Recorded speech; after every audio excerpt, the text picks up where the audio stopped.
Coming up on this week's show, we have a special extended interview with author TJ Klune and voice artist Kirt Graves. They're here to celebrate the release of Ravensong. Welcome to the Big Gay Fiction Podcast, the show for readers and writers of gay romance fiction. If you can read it, write it, watch it, or listen to it, these two guys are going to talk about it. Now, here are your hosts, Jeff Adams and Will Knaus. Welcome to episode 147 of the Big Gay Fiction Podcast. I'm Jeff from JeffAdamsWrites.com. And I'm Will from WillKnaus.com. As I mentioned in the intro to this episode, we got a special interview with everyone's favorite author, TJ Klune. He's got a really amazing book coming out. We're also got Kirt Graves. Now, most of you are fans of TJ's, and by extension, fans of Kirt's. He narrates most of TJ's books. I'm certainly a fan of Kirt because I've been listening to him recently. He does all the Rosalind Abel books. So I'm really excited. I think this is going to be an amazing episode. Yeah, it very much is. They're going to talk about Ravensong, of course. They're going to talk about the Green Creek series overall. We get a little snippets of what's to come out there in the next few books. Kirt also talks about the experience of Wolfsong being his very first book. And as folks know, that's 18 hours with spanning a decade that he undertook as his very first book. And he's got some good stories from that. Plus, we find out from TJ about the Extraordinaries, which is the series that he signed the big contract for earlier this year, and even more of what's coming out in the future for both of them. It was really exciting to talk to them, and because Wolfsong is one of my favorite books, and I'm really eager to get that Ravensong audiobook when it does come out. I'm thrilled to welcome back to the show best-selling author TJ Klune, along with first-time guest audiobook narrator Kirt Graves.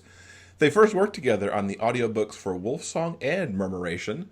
TJ's new book, Ravensong, arrives July 31st at ebook and paperback, and Kirt will once again give voice to the characters of Green Creek. Thank you both for being here. My pleasure. So, of course, what we're all gathered here to talk about is Ravensong. TJ, you don't like to give up spoilers, which is great, but what can you tell us about Ravensong and what readers can expect on this trip to Green Creek? I want to be like when people talk about sequels in their movies, it's bigger and it's better and it's darker and shit blows up. But that's kind of true. So I'm going to be a cliche is that it is bigger and more hardcore and darker and shit blows up this time around too, which is fun. But it is a book that I wanted to write more than Wolfsong, I think. Like when I was writing Wolfsong and I got this idea of continuing it, I really wanted to get to Ravensong for Mark and Gordo. And what made that suck, though, is by the time I did get to it and started writing it, this book kicked my ass to write. It was one of, if not the hardest books I've ever had to write, only because I kept screwing up. Every time I got further and further into story, I was trying to make it something that it wasn't, i.e. it was trying to be too much like Wolfsong, which can never work given how there's two different narrators and they're so completely different. And it pained me to get like 60, 70,000 words in, realizing that this thing wasn't working. So then I had to go back and basically cut everything. I kept a basic structure of the story, but I cut probably 50, 60,000 words and basically had to start over from the beginning. So this book is a labor of love, and it was a hard delivery. So it's I gave it my all for this one, and I can't wait for people to read it. It's just I think it's takes all the themes of Wolfsong and just amplifies them just to the loudest that they can possibly be. I'm excited about it. Now, for those who are unfamiliar, and we don't know who you are, but I'm sure there are some, kind of lay out what Wolfsong and the starting of the whole Green Creek series was. Wolfsong was a coming of age for the narrator Ox Matheson, and he grew up in a tiny little town in Oregon. called Green Creek, and he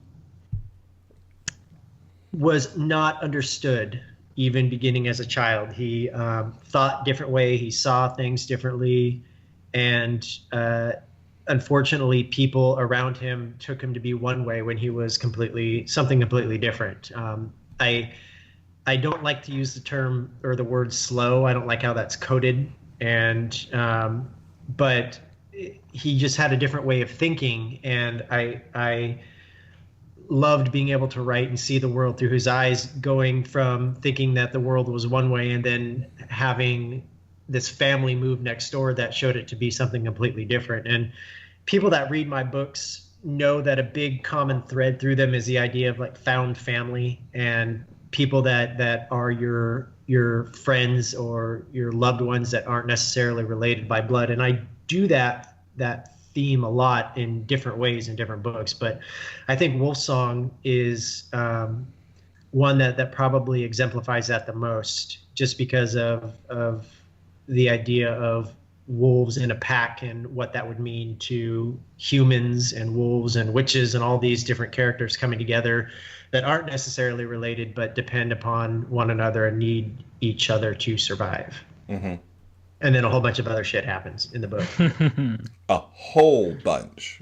Whole bunch of shit. Because Wolfsong, I was trying to think about this today because it's been a while, but I mean, that book takes place over years, if not maybe decades. A decade, I think. Because it starts when Ox is like, what, 11 or 12? I think 11, yeah. 11. And it ends when he's in his early 20s, mid-20s, but...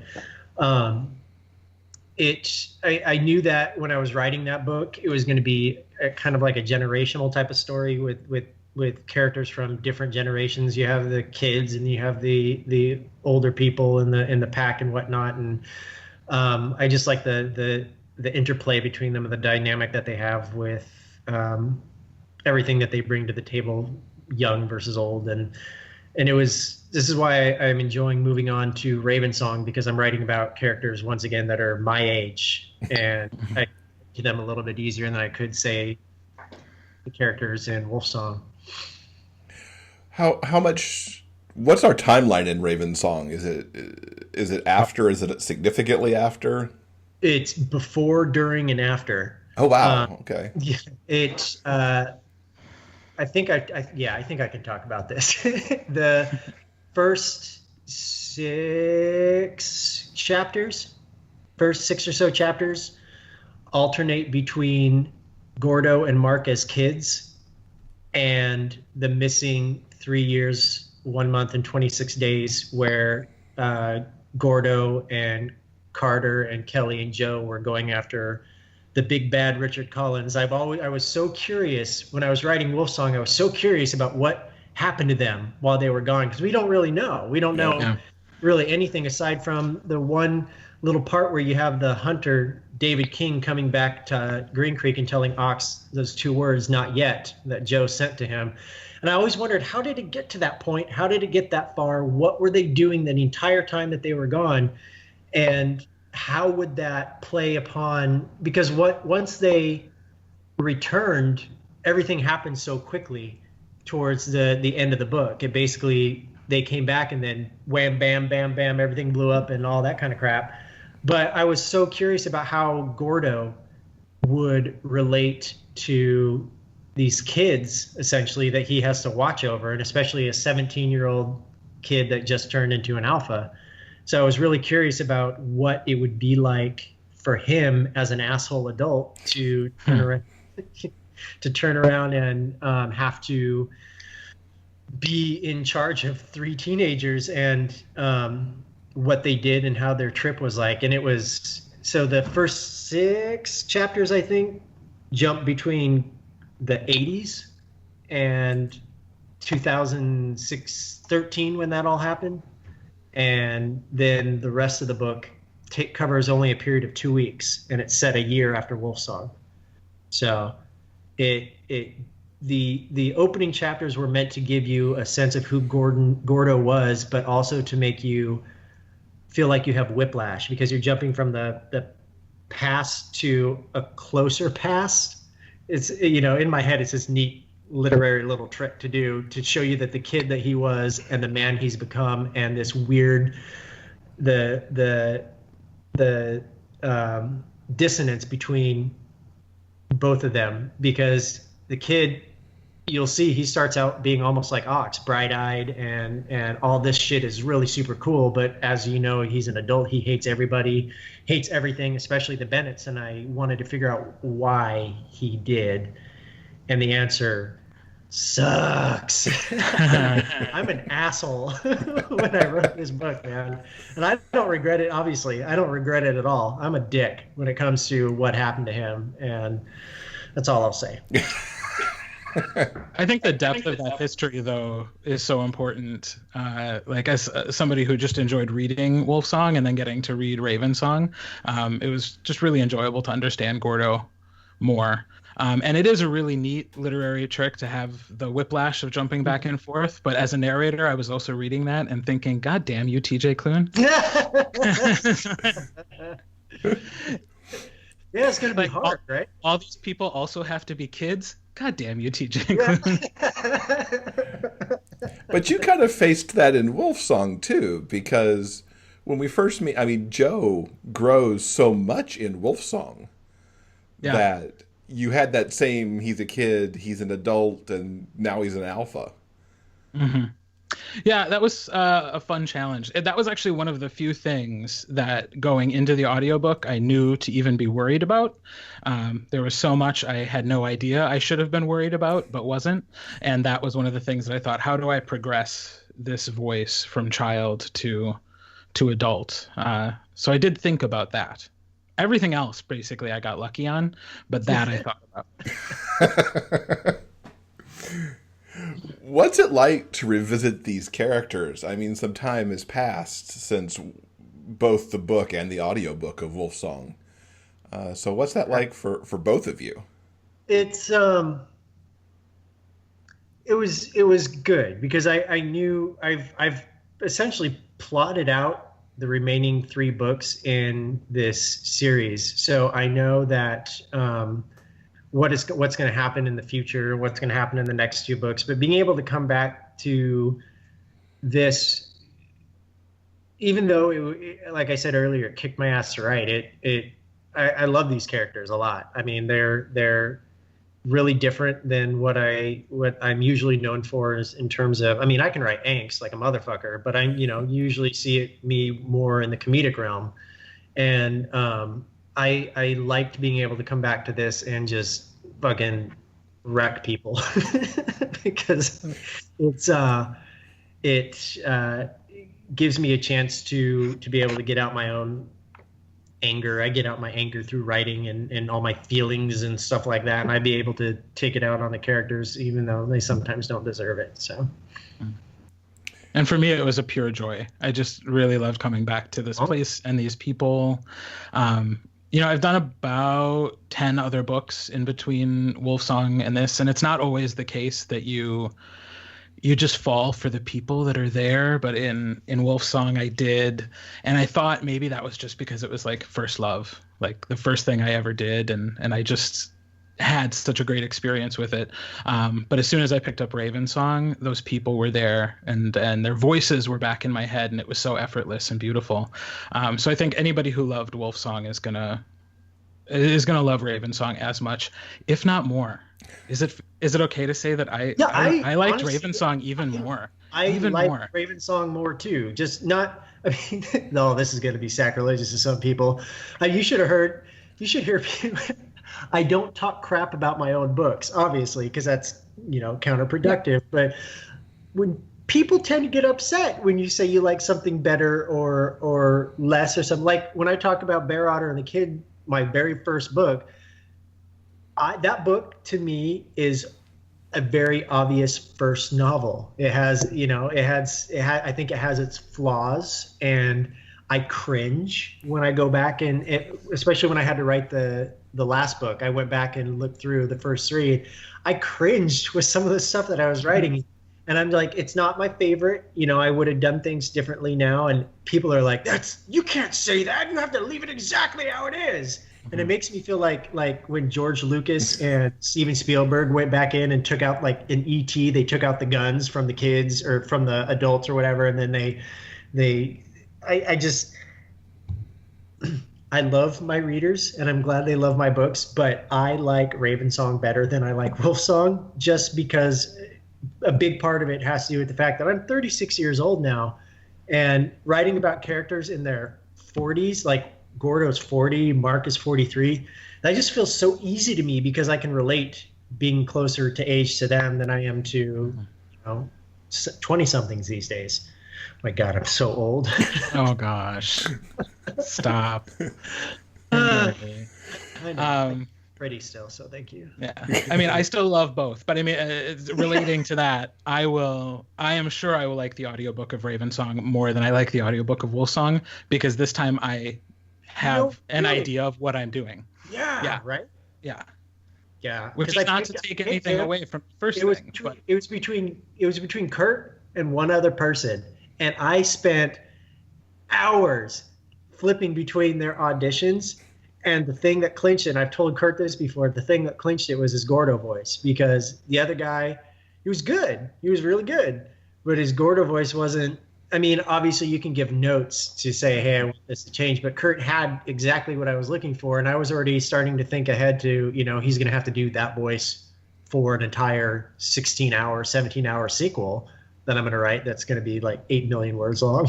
So it's that's the reason he got it, was because of his Gordo voice. And it was that close, but I liked his Gordo voice better. And now I like him. Thank you. So kind of a win-win there. It is. I like mostly for me. I like it when people I work with aren't assholes, and he's a good guy. And obviously I have a very small stable of narrators that I work with, and I want to use them on different books. I don't know how that's going to work now in the future, but for right now, with what I have, I like to be able to have the people that I know and trust working on my books, and their talent is obscene. And so I'm very lucky to be able to have found, like Michael Leslie, that was his first book too, when he started doing Tell Me It's Real. Oh. And Derek McLean, he's just amazing. And now I have Greg Tremblay doing my self-pub later this year. Oh, very cool. That's very cool. Do you hear Kirt's characterizations now when you were writing Ravensong?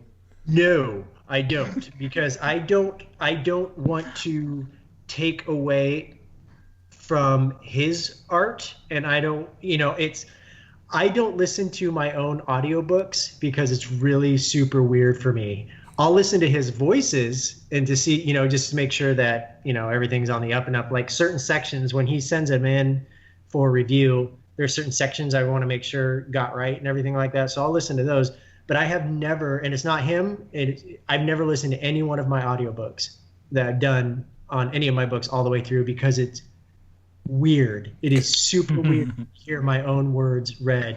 And I tend to get, when I'm writing, I tend to get blinders on, and I don't focus on anything else but what I think that the character should sound like. Because I don't want to, with Michael, obviously, I mean, his range is obscene with what he does for the Lightning series. But when I started writing the last 3 books of that, I didn't think anything to do with him, aside from the fact of how hysterical it was writing certain scenes that I knew he was going to have to try to work his way around to figure out how to do. I wrote a song in the last book specifically so he would have to sing it again.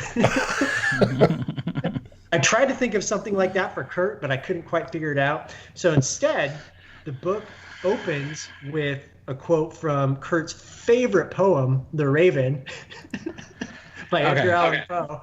And when I first sent him the book, he emailed me back. He goes, "Do you know what you've done? Why don't you go ahead and fill people in, Kirt?" So I'm a speech coach or a forensics coach, depending on what part of the country you're in. And so for years, since I'm 14 years old, I have been listening to people perform The Raven, and for years I have been tearing them apart, because so many people just do it poorly. Like, it's not a bad poem, but like it's been done badly in front of me so many times that all I hear are those terrible interpretations of this actually really great poem. So I open up the first page of Ravensong, and it's fucking the Raven. And I'm like, and now he has to damn it. perform. I'm sorry. I'm swearing so much. But this fucker is going to make me put on record my interpretation of this poem that I have yelled at people for picking for 15 years. And I'm going to insist that you perform it on your podcast, your speech podcast. I'm going to insist that you read the entire poem on the podcast. That thing has the fucking stanzas on it. Yeah, it's long. So that'll be fun for me. Did you know what you were doing, TJ, when you did that, or is it just a fluke? No, it just happened. I didn't know that he was so bitchy about Edgar Allan Poe. He's naturally naturally that much of an asshole. Like, yeah, I'm sure, a normal person would have responded with empathy and been like, "Oh, I'm so sorry to hear that." I cackled. I laughed. Yeah. I said, "Ha ha ha! Well, you're gonna do it anyway, motherfucker." So, it's good. And I will. And you know what? I'm gonna kill it. Yeah, I bet you are. I bet you're gonna do it so good. You're gonna trot this out to your future students. Say, "This is how you do this poem." Listen to this book. And I'm going to make them buy it, too, because I'm not giving it to them. Oh, no. I'm not giving it away for free. Go buy my audiobook. There's some good threats. Yeah. That's awesome. Skip whatever chapter the gay sex happens in. Mm-hmm. Oh, you can learn stuff. I mean, come on. That's true. Half of them are on their way to that anyway. I know how straight sex works, kind of. So I mean... You want to explain it to us? No. Okay. This is not the podcast for that. I don't want to offend anybody by having you eat watermelon to show how I'm sure it works, but it's fine. So we'll move on. So you kind of mentioned in an earlier question that Wolfsong wasn't necessarily a series to begin with. When did you decide you needed to go further with that story? Look, I've been on a kick where, maybe not going back to Wolfsong days, but when I'm sitting down and starting work, I'm realizing that I'm working on, oh, look, I'm writing a sequel to this book. I'm writing a sequel to that book. I wrote a sequel to How to Be a Normal Person, and I swore up and down for years I was never going to do something like that. And I like having one-off books, one-off stories that you can just be one and done. And you might think it's just because, you can have just a single story and it moves on. But no, the reason I like it is because I hate having to research continuity. I hate it so much. And my editors will tell you that they can tell I hate it so much because I suck at it. And anytime that I'm writing a sequel or a third or fourth book, they're like, "Oh, well, this is going to not make any sense at all." So one of my editors, Erica, she actually constructs these huge spreadsheets of timelines for every series that I've written. Like right now, I have the one of Ravensong that I look at, and it's combined with Wolfsong, and I mean, it has birthdays for every single character. It has events that are going on, and it's pages and pages and pages.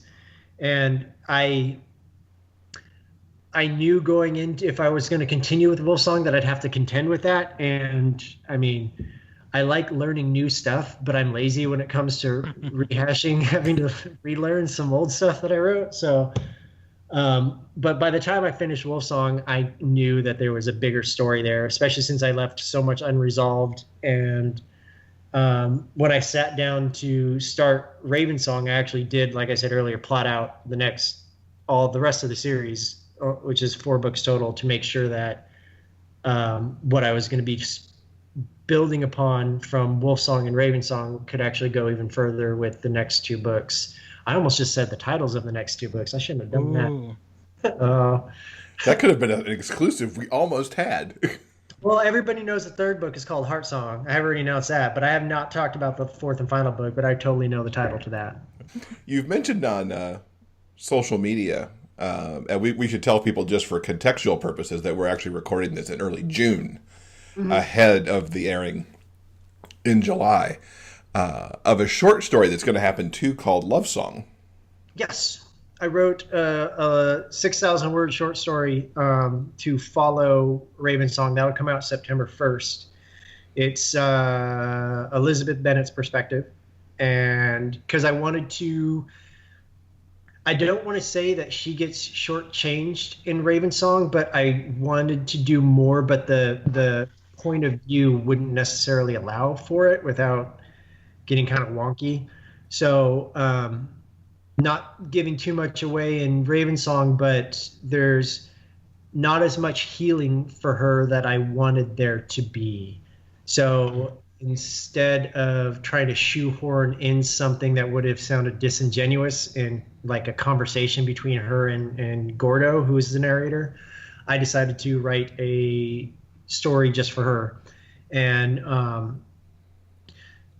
that was hard. That was hard to write, not because of the writing it from Elizabeth's perspective, just because it's basically a 6,000 words on dealing with grief and how to overcome that. And I've touched upon that before in another book I wrote, Into This River I Drown, which is just like a huge thing about grief. And I wanted to kind of do it from a different perspective here and to show what she's doing on her own to come to terms with all that's happened to her in Wolfsong and the events of Ravensong. Mm-hmm. So, yeah. 6,000 words. I didn't know you could write that short, really. Well, let me tell you something. I said, TJ, it's going to be 5,000 words. And I got to 5,000 words and I was like, motherfucker. Because I still had so much to say. So then I allowed myself to get to 5,500, and that wasn't going to do. So then I put 6,000 in the cap, and I could have kept on going, man. I could have. I like words. I love them a lot. I could have kept on going, but I curbed it and went back and deleted a bunch of extraneous crap and then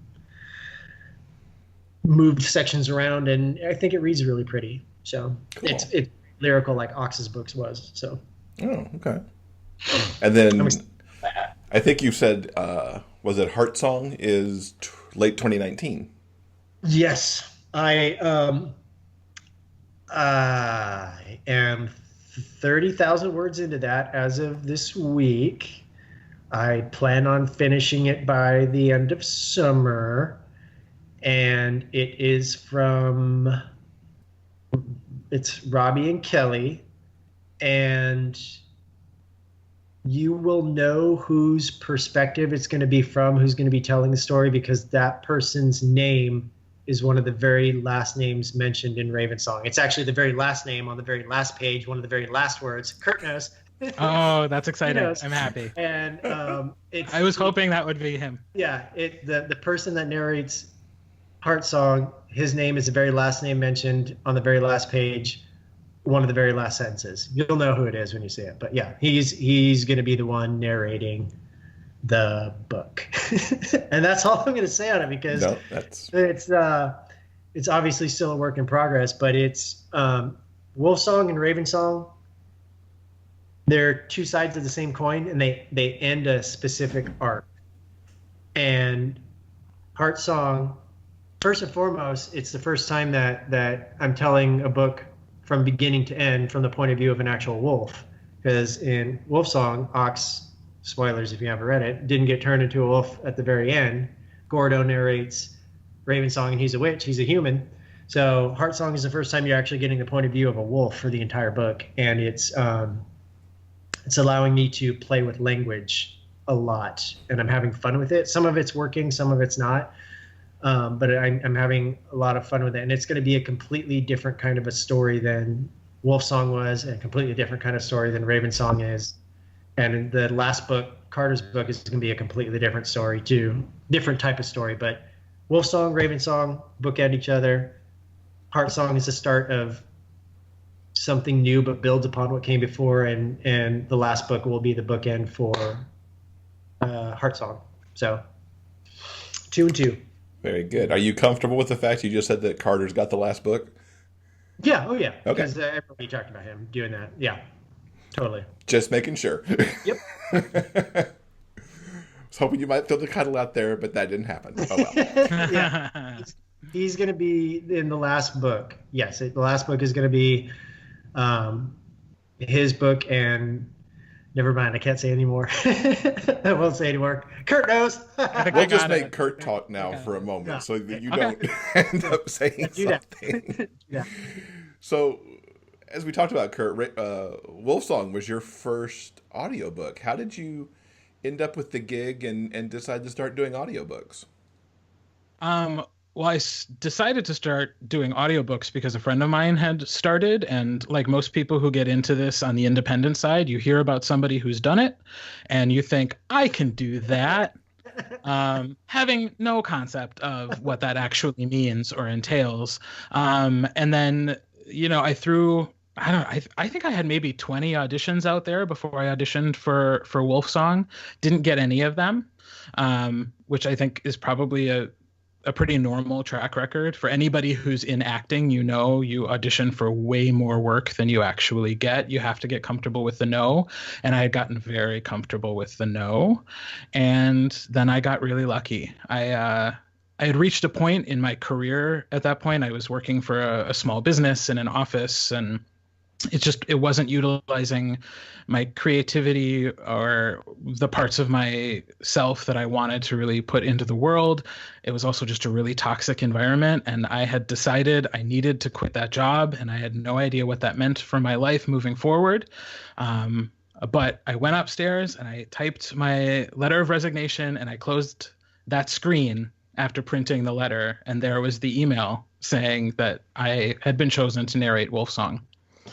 So I'm not exaggerating. Like, that would be such a great story to tell if it was like almost true, but that is literally what happened. I closed the screen and there was the email waiting for me. So, and as far as like how I got it, I auditioned for it, and I submitted what I look back on now as a really terrible quality audition, because I learned most of what I needed to about the sound quality portion of creating an audiobook while I was making Wolfsong, which I recorded, in a closet surrounded by coats. And I started over 4 times to get the sound quality that I wanted. But at the same time, this dude got that book turned around in what was it? Like, what was it?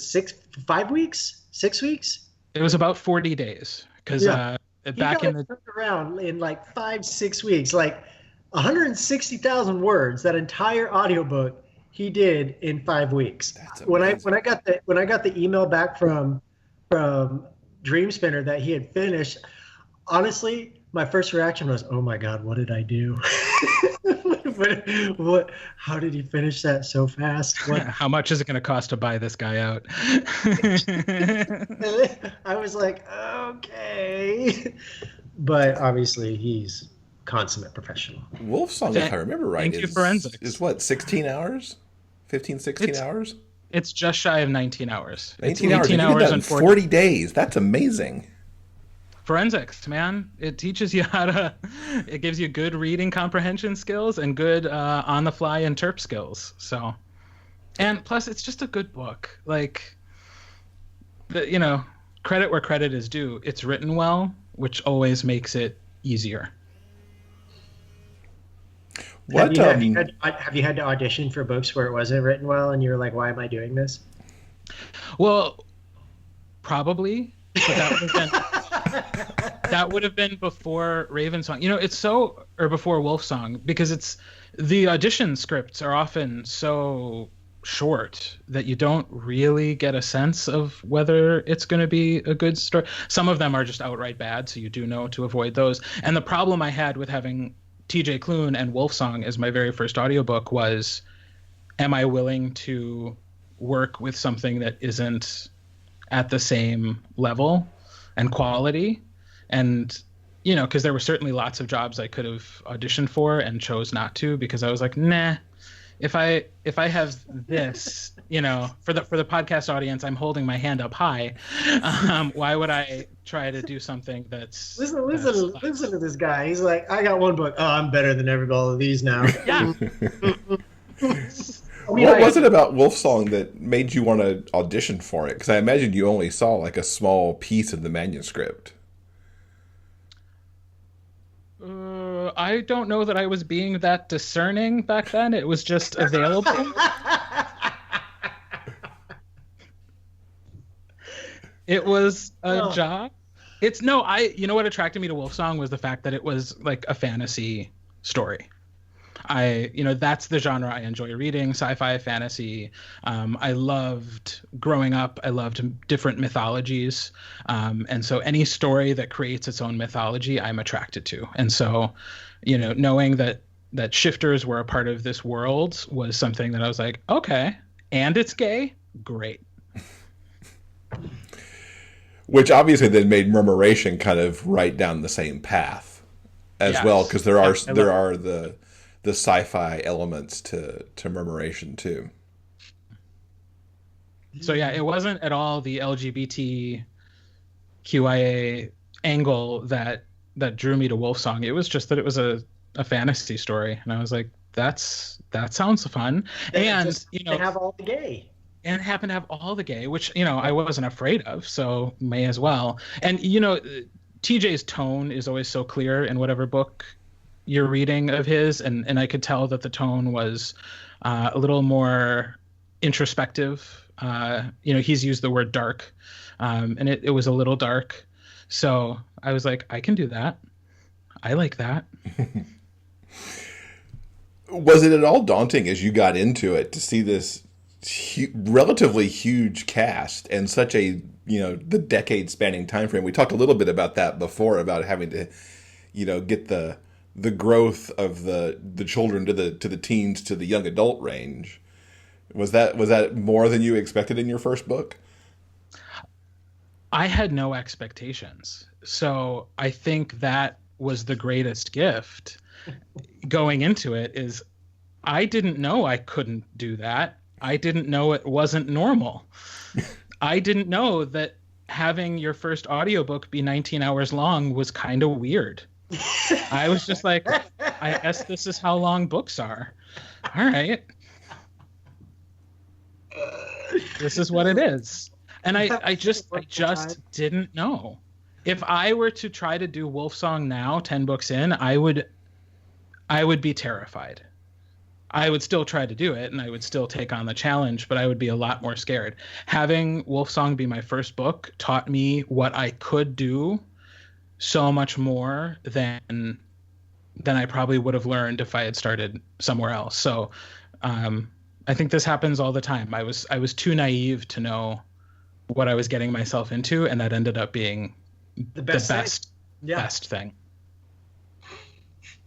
How much collaboration do you two have in these audiobooks? I imagine the first one possibly not too much, but now that you've kind of gotten to know each other, and I aside from giving him some information about certain characters, I'm being such a big asshole. I'm not sorry.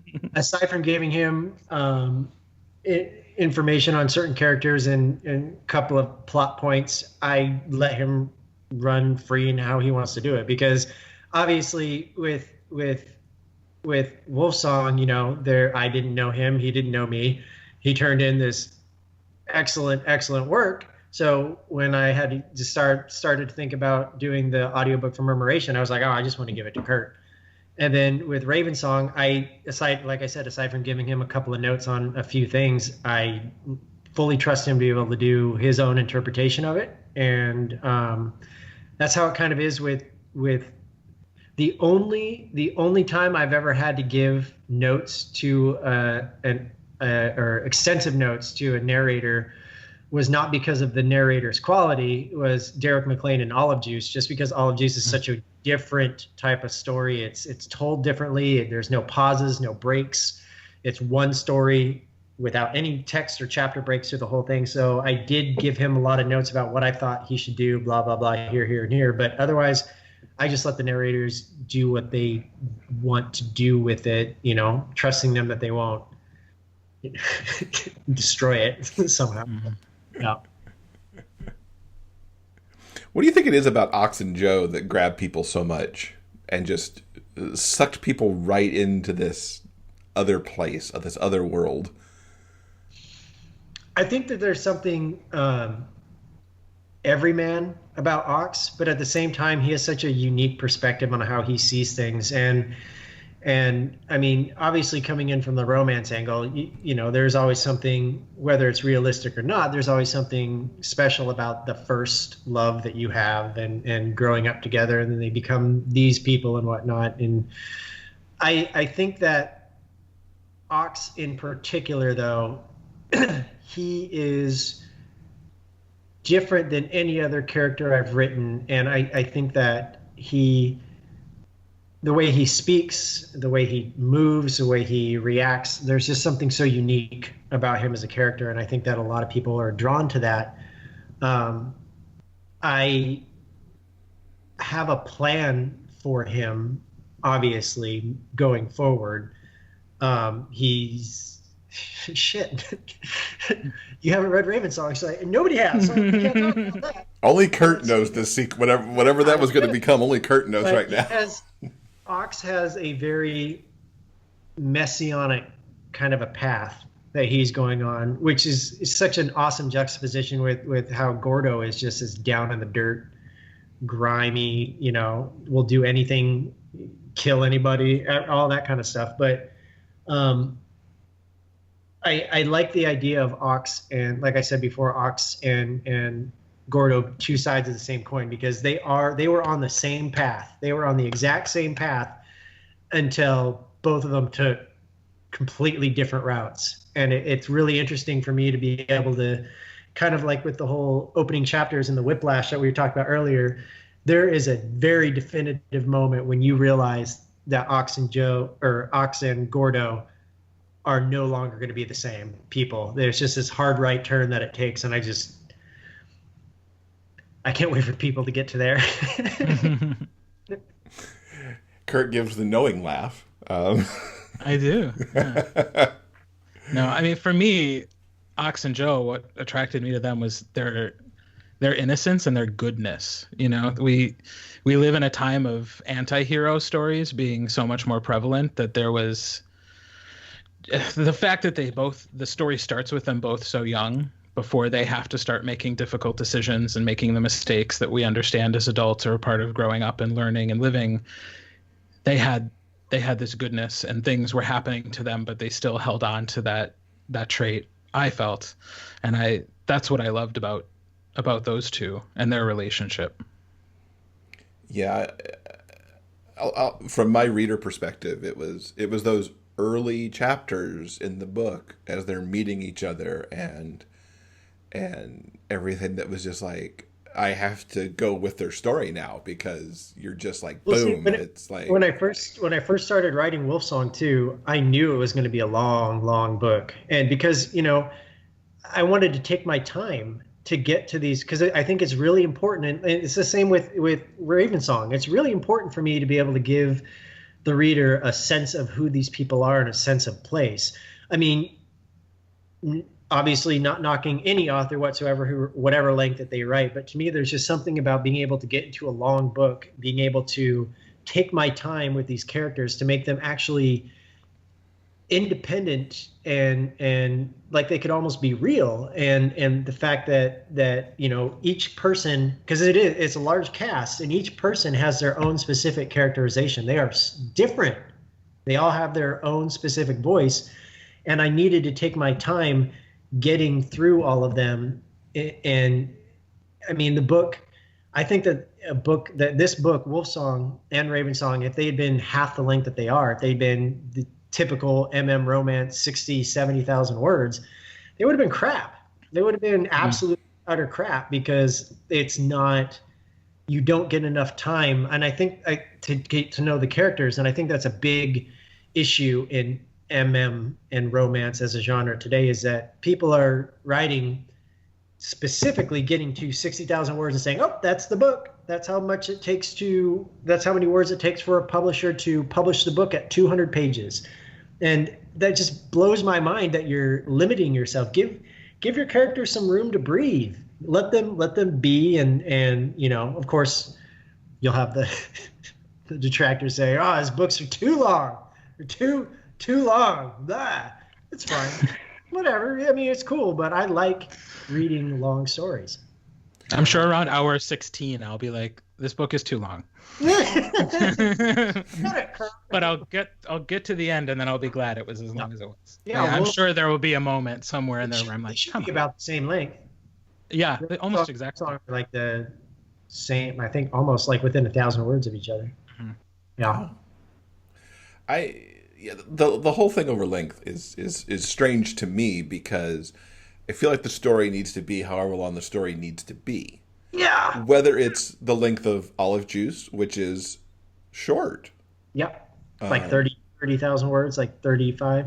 And you told that story, and it was what it needed to be, and that's the end of it. And if Wolfsong and Ravensong need to be 160,000 words, then that's the story. But I know that there are publishers who won't. My editors don't think so. I know that there are publishers who don't want to publish either something too short, or it needs to be 50 or 60, and even readers who are like, well, I won't read anything that's over 60. It's like, why? Yeah, I long time ago, back when I was young and wide-eyed and first was published in 2011, I thought, you know what? I wonder what readers want. I wonder what they want to read and stuff like that. And no one reader wants the same thing. You'll have readers that they're like, oh my God, this book, there's this awesome first book and I love it. Oh, and there's 3 more books and it follows the same couple. Well, I won't read those because I don't like it when there's more than one book about the same couple. And I'm just sitting there like, why? You liked the first one. Here's further adventures of the same people. That's totally cool. They're growing. No, thank you. Goodbye. And I stopped very quickly after I was published worrying about that kind of thing. And because there's no point. Readers read what they want to read, and there's no rhyme or reason. Yeah.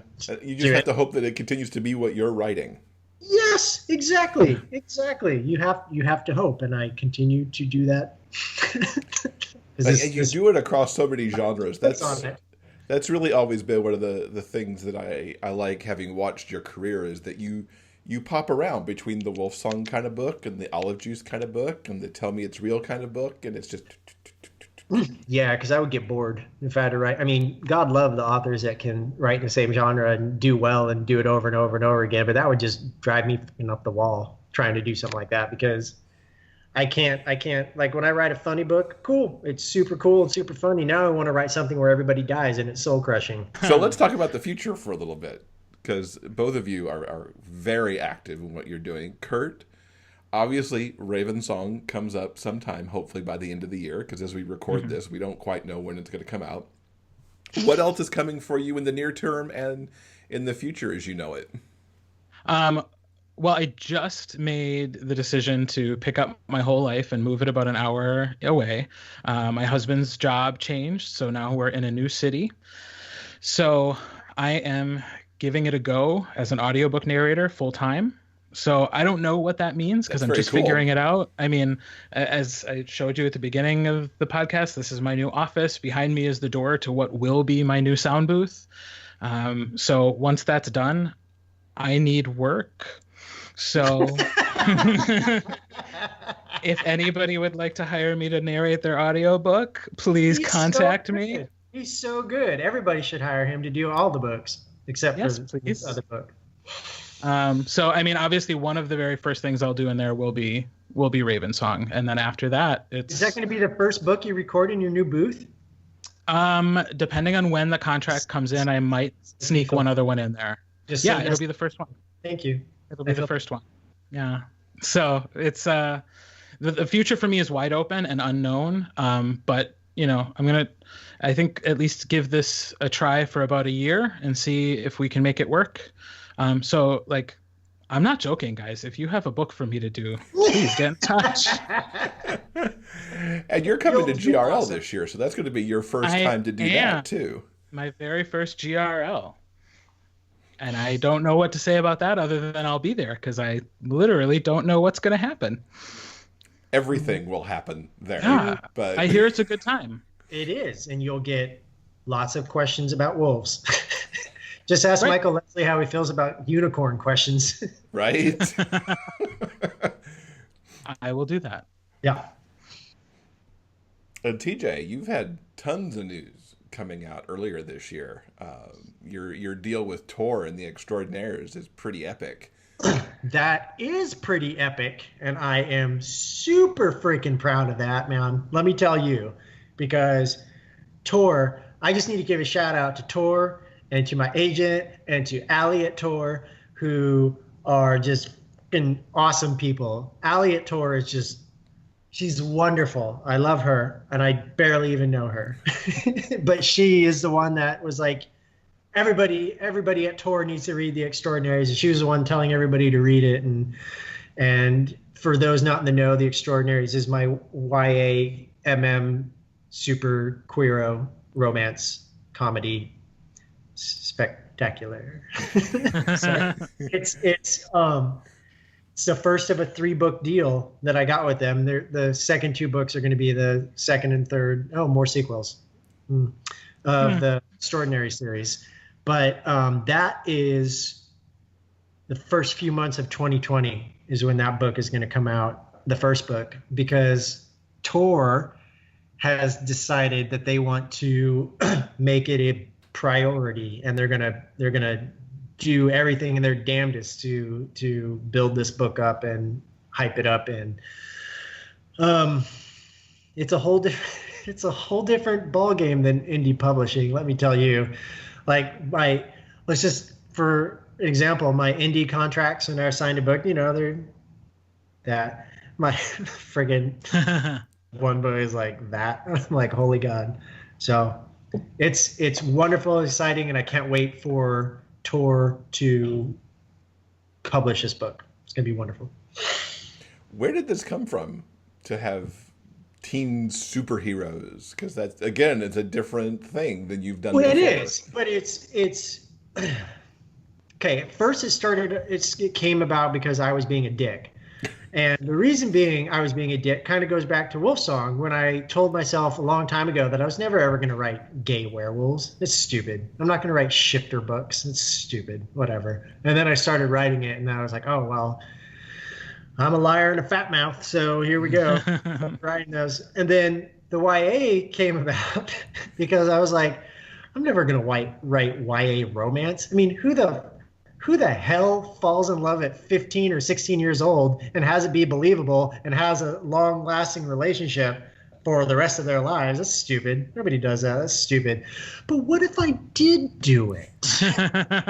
So I had to get over my own stupid chip on my shoulder, because I wanted to always write a story. Because, in like superhero movies like Spider-Man and whatnot, you always have the bumbling sidekick that doesn't know their best friend is a superhero, and there's all these times when they walk in on something that they should be able to figure out, but they don't know, and it's that close to being able to figure out their best friend's super identity. I wanted to write a book from the point of view of the best bumbling friend, the one that always stumbles in on situations, not knowing that the people around him are these big, famous superheroes and whatnot. And he writes fan fiction about them, self-insert fan fiction about them, and there's scenes in the book that are me being able to write fan fiction about the book that I'm actually writing. And I purpled all over that prose, man. Because I had to write like a 16-year-old boy writing himself into a story about being in love with a superhero who also loves him back. So man, that stuff is awesome. It's so ridiculous. But yeah, I don't want to say too much about it, because there's this whole big world that I built, this whole plot and everything. But first and foremost, it's gay, queer. The lead character, he's out. Everybody in this book is out. This is not a coming out story. I didn't want to do that, because I wanted a world, because in this day and age, 2018, kids come out and everybody's cool with it. Nobody gives a damn about their sexuality. Their parents are fine. Their friends are fine. They have the Gay Straight Alliance in their school. That's what I wanted. I didn't want this to be a coming out book. I wanted these kids to be here. They're queer and nobody gives a shit. There's no homophobia, no anything in these books. Everybody's on board. Everybody's on the same page. They don't give a damn, gay, straight, whatever. And that was a big, big, big thing for me. It's the lead character's gay. His love interest is bisexual. There's two girls, they're best friends that are also in a relationship with each other, and it's just, I'm having fun with it. I'm having fun. That's fantastic. Obviously, I think the first one's written, and you're working on the other two are just off in your schedule, or did you do all three? Yes. No, I have to write them, which is fine. I mean, another thing I learned about traditional publishing is that there's deadlines, and they're really sticklers about deadlines. So I will work on them when I can. The next books. So I'll get to it someday.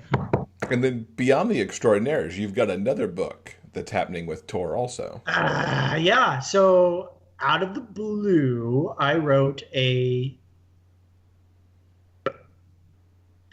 book about a man named Linus who is in his 40s. He's overweight, and he's in a dead-end job working for the department in charge of magical youth. And he is sent to an orphanage on an island to investigate children and their caretaker on this island. It is a queer romance, and it's not YA. They're both lead characters are in their 40s. And so I thought to myself, oh, okay, well, let's just see what happens with this book. I'll just give this to my agent. She's like, oh, I love it. Let's give it to Tor and give them an exclusive 10 days to be able to look at it and see if they like it, see if they want to publish it. I said, sure, why not? I already got a fucking big deal from them. Let's see if they like to maybe buy this one and whatnot. No, Tor was like, hey, let's give you the same 3-book contract. So now I have Tor 6 books, and I could not be happier about it.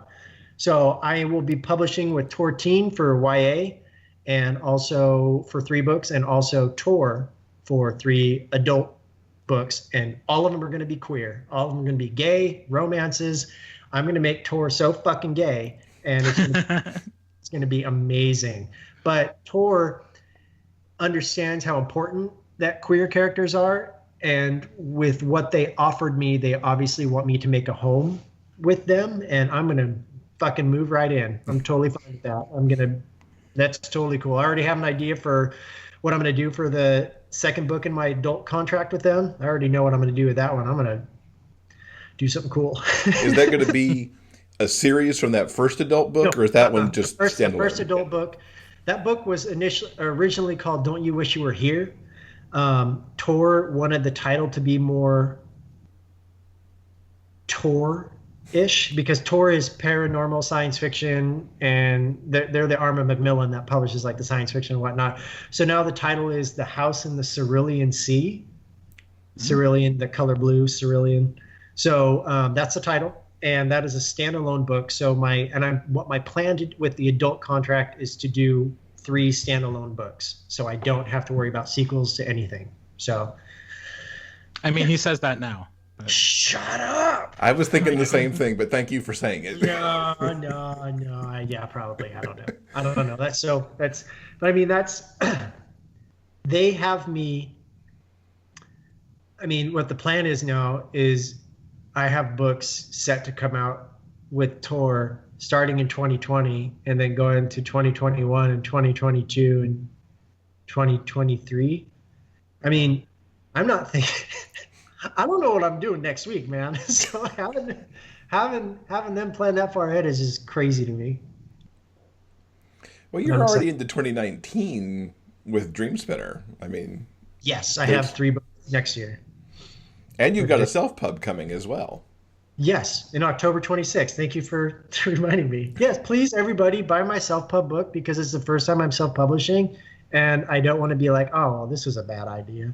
So you don't want me to feel bad, right? So please buy the book. It's called The Bone Beneath My Skin, and it comes out on October 26th. You want to give us a little tease on what that one's about? That book is about, I wanted to write a book that was a Steven Spielberg from the 80s, kind of like Goonies kind of vibe, and then that didn't work out at all. So, so I got really interested in the 90s, how weird the 90s were. I mean, the 90s were just a weird time for everybody. Talking about like leading up to like Y2K and going back further when you have like David Koresh, when you have Waco and all that happen. The reason I bring that up is because The Bones Beneath My Skin is sort of my take on, part of it is sort of my take on the Heaven's Gate cult, where they thought aliens were coming in a comet, and the Hale-Bopp comet, they thought that there was going to be a spaceship, and they were going to, they ended up committing suicide and killing themselves. And I thought, what if there was aliens in it? So that's kind of where the book came from. And it is a queer romance, and it is basically me writing an action movie with feelings, and shit blows up, and there's gay sex. So not really like action that you see normally. Well, the blowing up stuff is. The gay sex, not so much. Yeah, but think about how much better like a Michael Bay movie would be if like all of a sudden he was like, you know what? It's gay sex break time. And then they're just like, and then stuff went back to blowing up after that. I would be able to sit through a Michael Bay movie if that happened. Yeah, I would too, actually. Just put that I in would the just next fast forward to Transformers that part. Yep. That's excellent. Anything else you want to throw in there that's coming up? No, man, I'm tired. I'm tired thinking about my future. I'm tired about thinking what I have to work on next week. So I think I'm okay for right now. All right. Good deal. So what's the best way to keep up with you guys online? I mean, we'll start with Kirt. How do we find what's going on with you as you get the new studio up and running?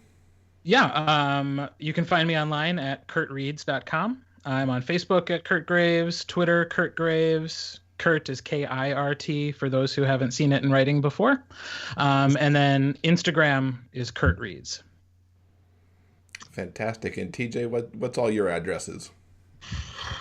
tjklunebooks.com is my website. TJ Klune Books, Instagram, TJ Klune, Facebook, Twitter, all that kind of stuff. Oh, and if you're on Facebook, you can be in the Klunatics Facebook group, where they typically get to see stuff before I actually tell everybody else. So if you want to join that group, just click to join, and one of the admins will approve you. Yeah. We got a really community there. It's really awesome. I can't recommend that group highly enough, because I like getting those little extra like, oh, way to go, TJ moments. Yeah. Yeah, stuff we can't talk about yet. That's right. I know. All Big right, stuff. TJ, Kirt, thank you so much for joining us, talking about this Ravensong that comes out on July 31st, and everything else that's coming up as well. Very much appreciate it. Thank you for having us. Thanks for having us. Thanks again to TJ and Kirt. We're so glad they could join us. Yeah, I always love talking to audiobook narrators. So Kirt, I'm so glad we finally got him on the show, and it's always a treat to talk to TJ. I just absolutely... He's a big inspiration to me as an author, and I'm a big fan too, so I loved it to pieces. Cool.